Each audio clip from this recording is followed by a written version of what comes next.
নমস্কার বন্ধুরা, আজকের একটি অন্য ধরনের রেসিপি করলার দোলমা বা পুরভরা করলা। চলুন দেখে নিই। প্রথমে আমি বড় বড় দুটো সাইজে করলা নিয়েছি। এবার মধ্যেখান থেকে দুখণ্ড করে ভাগ করে নিলাম। করলাগুলো আমার ভাগ করা হয়ে গেলে একটা চামচের পেছন দিয়ে আমি করলার ভেতরে সমস্ত বীজগুলোকে বের করে নেব।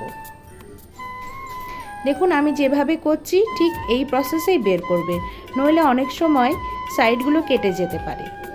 আমার বীজগুলো বের করা হয়ে গেছে। এবার আমি একটা ছুরি দিয়ে পাশে আমি হালকা হালকা করে করলার গাগুলো কেটে নিলাম। তারপরে গ্যাসে একটি বাটিতে কিছু পরিমাণ জল দিয়ে তাতে নুন এবং হলুদ দিয়ে জলটাকে একটু গরম হতে দিলাম। নুন হলুদটা আমার মিশে গেছে জলের সাথে খুব ভালোভাবে। এরপরে আমি ওই কেটে রাখা করলাগুলো ওর মধ্যে দিয়ে দিলাম। এবার আমি করলাগুলোকে বেশ ভালোভাবে একটু সেদ্ধ করে নেব। মোটামুটি 80 থেকে 90% আমার এটা সেদ্ধ হবে। 80 থেকে 90% আমার সেদ্ধ হয়ে গেছে। এবার আমি এটাকে সরিয়ে নিয়ে জলটিকে ঝরে নিয়ে এটাকে আমি ঠান্ডা করতে রেখে দেব। তার সাথে সাথে আমি মোটামুটি 3 থেকে 4 চামচ তিল, আপনারা এই তিলের জায়গায় চাইলে পোস্ত বা সর্ষেও দিতে পারেন, কাঁচা লঙ্কা দিয়ে আমি একটি স্মুথ পেস্ট বানিয়ে নিলাম। এবার একটা ফ্রাইং প্যান বসিয়ে তাতে কিছুটা সর্ষের তেল দিয়ে ওটাকে একটু গরম হতে দিলাম। সর্ষের তেলটা গরম হয়ে এলে ওতে আমি কেটে রাখা দুটো পেঁয়াজের টুকরো দিয়ে দিলাম। এবার এই পেঁয়াজগুলিকে আমি মোটামুটি মিডিয়াম ফ্লেমে মিনিট 2-3 ভেজে নেব এবং তার সাথে একটু নুনও দিচ্ছি স্বাদ মতন, যাতে পেঁয়াজটা আমার ভালো মতন গলেও যায় এবং নুনের পরিমাণটাও যেন ঠিকঠাক হয়ে আসে।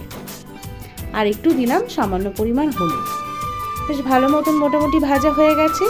এবার আমি বেটে রাখা তিলের পেস্টটা দিয়ে দিলাম, দিয়ে ভালো মতন আমি এটাকে ভেজে নেব।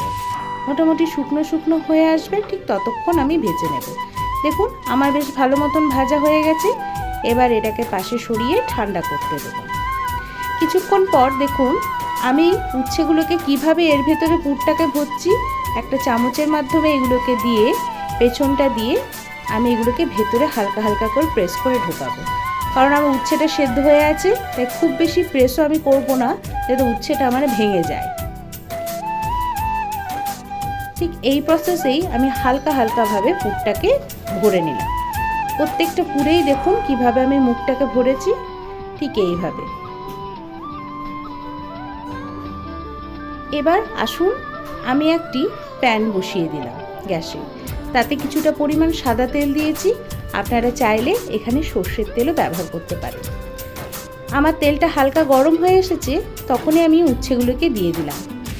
এবার উচ্ছেগুলোকে দিয়ে আমি হালকা নাড়িয়ে দিয়ে এক পিঠ করে ভেজে নেব। ঠিক এই রকমই ব্রাউন ব্রাউন কালারটি আসবে, কারণ উচ্ছে আমার সেদ্ধ হয়ে আছে, তাই ওপরে কোটিংটা ব্রাউন হয়ে গেলে আমার রেডি আজকে উচ্ছের পুরভরা বা উচ্ছের দোরমা। অবশ্যই বন্ধুরা একবার বাড়িতে এটা ট্রাই করে দেখবেন। যদি ভালো লেগে থাকে আমার ভিডিওটিতে একটি লাইক করে দেবে এবং আমার চ্যানেলকে সাবস্ক্রাইব করে দেবে।